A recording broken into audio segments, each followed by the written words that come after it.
Hello दोस्तों, आज हम राजस्थान लेक्चरर यानी राजस्थान प्रवक्ता सिविल इंजीनियरिंग का जो आपका एग्ज़ाम हुआ था उस पेपर का पार्ट 2 डिस्कस करेंगे।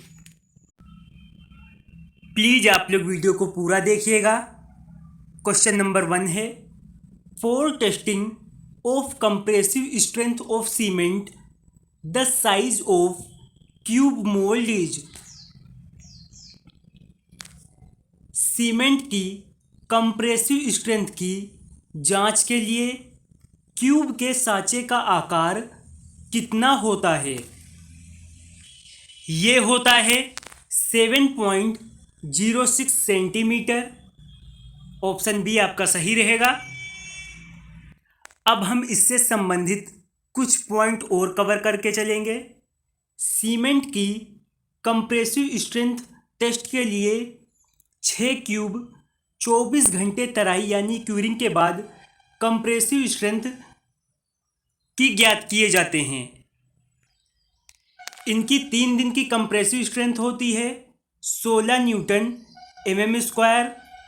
7 दिन की कंप्रेसिव स्ट्रेंथ होती है 22 न्यूटन mm स्क्वायर। सीमेंट की स्ट्रेंथ टेस्ट की जाती है। क्यूब का आकार आपके क्वेश्चन में दे रखा था। सतही क्षेत्रफल यानी सरफेस एरिया होता है 5000 mm स्क्वायर। मिक्स यूज करते हैं 1:3 का। 1 होता है सीमेंट और 3 होता है सैंड। सीमेंट की मात्रा होती है 185 ग्राम और बालू होती है 555 ग्राम। इस टेस्ट के लिए 3 क्यूब 28 दिन की क्यूरिंग के बाद औसत स्ट्रेंथ ज्ञात की जाती है। इससे संबंधित आपके जितने भी पॉइंट हो सके हमने सभी कवर किए हैं। अगला क्वेश्चन है, 4 bar in compression the value of bond stress 4 bars in tension 4 M20 grade shall be increased by। Compression में बार्स के लिए बॉन्ड स्ट्रेस का मान M20 ग्रेड के लिए टेंशन में बार के बॉन्ड स्ट्रेस की अपेक्षा कितना बढ़ाया जाना चाहिए? 15% बढ़ाते हैं, 25, 60 या फिर इनमें से कोई नहीं। बढ़ाते हैं 25%। ऑप्शन बी आपका सही रहेगा। कुछ पॉइंट आपको और याद रखने होंगे। कंप्रेशन में बॉन्ड स्ट्रेस टेंशन की कंपेयर में 25% ज़्यादा लिया जाता है। कार्यकारी प्रतिबल विधि में सादा बार्स के स्थान पर विरूपित बार यानी डिफॉर्म बार का यूज करके बॉन्ड स्ट्रेस का मान 40% तक इंक्रीज किया जाता है। लिमिट स्टेट मेथड में प्लेन बार के स्थान पर डिफॉर्म बार का यूज करने पर बॉन्ड स्ट्रेस का मान 60% तक बढ़ाया जाता है। ये भी आपके रनिंग में क्वेश्चंस चल रहे हैं। अगला क्वेश्चन है आपका बिल्डिंग मटेरियल से। Specific gravity of bitumen is. पूछा है बिटुमिन की स्पेसिफिक ग्रेविटी कितनी है? आपके दिए गए ऑप्शन में से सी सही होगा। 0.97 से लेके 1.03 तक। यहाँ पर आपके बिटुमिन के भौतिक गुण यानी फिजिकल प्रॉपर्टी कौन कौन सी है?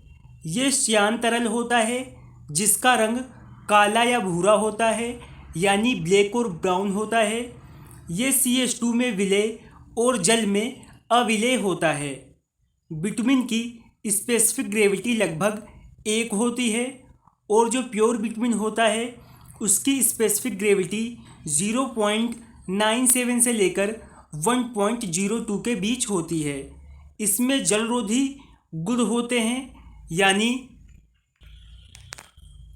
ये थर्मोप्लास्टिक होता है, ये धीरे धीरे ऑक्सीकृत होता है, ये रासायनिक रूप से अक्रिय होता है। और अगर क्वेश्चन में आपसे पूछा जाए टार की स्पेसिफिक ग्रेविटी कितनी होती है तो वो होती है 1.10 से लेके 1.25 के बीच।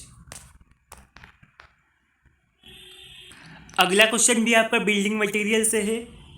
The first class brick should not absorb water more than of its own dry weight after 24 hours immersion in cold water.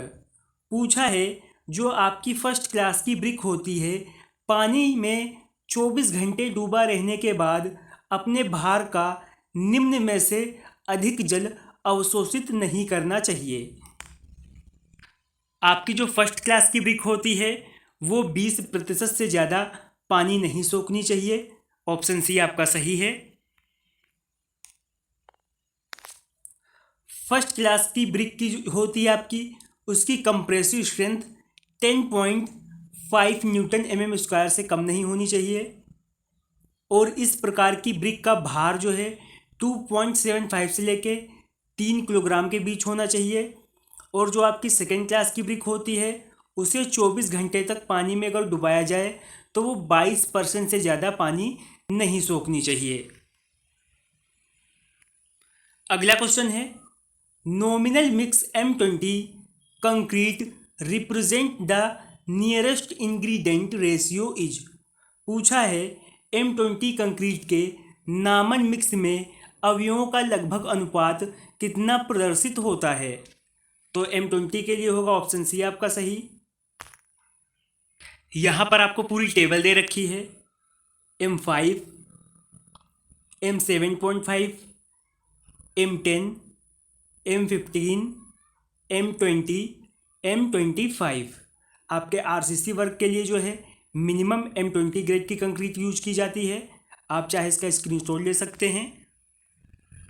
अगला क्वेश्चन है the setting of cement can be increased by the addition of. पूछा है cement का जमाव काल dash को मिलाने से बढ़ाया जा सकता है।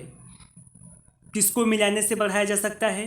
सोडियम को, जिप्सम को, कैल्शियम क्लोराइड को या हाइड्रोजन पेरोक्साइड को। सीमेंट के सेटिंग टाइम को बढ़ाया जा सकता है जिप्सम को मिलाकर। ऑप्शन बी आपका सही रहेगा। सीमेंट की ग्राइंडिंग करते समय इसमें 2 से 3% तक जिप्सम मिलाया जाता है। ये रिटार्डर के रूप में कार्य करता है और सीमेंट के जमने की जो क्रिया होती है उसमें कुछ विलंब यानी देर कर देता है ताकि कंक्रीट मिलाने, वहन करने और मौके पर डालने की आवश्यकता क्रियाएं संपन्न की जा सकें। अगला क्वेश्चन है which of the following constituent when present in excess quantity change to colour of the brick from red to yellow. नीचे आपको ऑप्शन दे रखे हैं और पूछा है निम्न में से कौन सा अवयव जब अधिक मात्रा में उपस्थित रहता है ईंट का रंग लाल से पीला बदल देता है।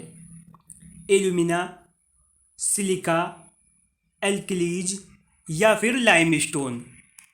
यहाँ पर कुछ पॉइंट और हम कवर करके चलेंगे। ईंट में मैग्नीशिया की मात्रा अधिक होने पर ईंट का रंग लाल से पीला हो जाता है। लाइम स्टोन में उपस्थित मैग्नीशिया आयरन ऑक्साइड के साथ मिलकर अपना विशेष रंग प्रदान करता है, लेकिन मैग्नीशिया की अधिकता से ईंट का रंग लाल से पीला हो जाता है। ईंट में अधिक मात्रा में एल्यूमिना होने पर ईंट जो है अग्नि प्रतिरोधक बन जाती है। अगला पॉइंट है ईंट में सिलिका की मात्रा अधिक होने पर ईंट भंगुर यानी ब्रिटल हो जाती है और सूखने पर कमज़ोर हो जाती है। एल्कली पदार्थ की मात्रा अधिक होने पर ईंट सूखने पर लोना आ जाता है।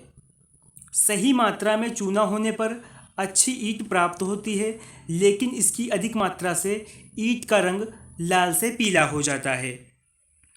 तो आज हमने राजस्थान लेक्चरर यानी राजस्थान प्रवक्ता सिविल इंजीनियरिंग का जो आपका एग्ज़ाम हुआ था उस पेपर का पार्ट 2 डिस्कस कर लिया है। अब आप हमसे टेलीग्राम चैनल और व्हाट्सएप ग्रुप पर भी जुड़ सकते हैं। अगर आपको वीडियो पसंद आई है तो लाइक करें, शेयर करें, चैनल पर नए हैं तो सब्सक्राइब करें।